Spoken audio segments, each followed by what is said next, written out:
এখানে একটি দোয়ার কথা মনে পড়ছে।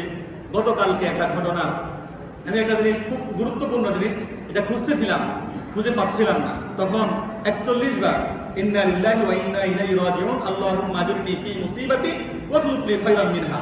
এটার অর্থ হচ্ছে সবকিছু আল্লাহর পক্ষ থেকে আসে এবং প্রত্যাবর্তনও আল্লাহ রাব্বুল আলামিনের দিকেই করতে হয়। এরপরে হলো কি, এ আল্লাহ, আমি যে জিনিসটা হারিয়েছি এটা আমাকে ফিরিয়ে দিন, আর নয়তোবা এর চেয়ে ভালো কিছু আমাকে দান করুন। এই দোয়া যে 41 বার পড়বে, সে ব্যক্তি হয়তো ওই জিনিসটা পেয়ে যাবে, আর নয়তোবা এর চেয়ে ভালো জিনিস আল্লাহ রাব্বুল আলামিন তাকে ব্যবস্থা করে দিবেন। সুবহানাল্লাহি ওয়া বিহামদিহি।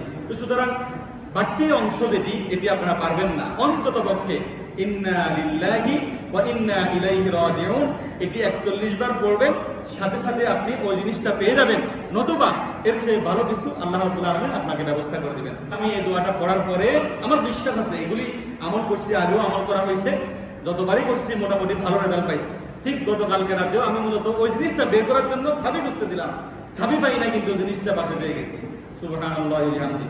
আল্লাহ রাব্বুল আলামিন আমাদেরকে সব সময় আমলের সাথে জীবনটাকে কাটানোর জন্য এবং সাজানোর জন্য তৌফিক দান করুক। সকলে বলেন আমিন।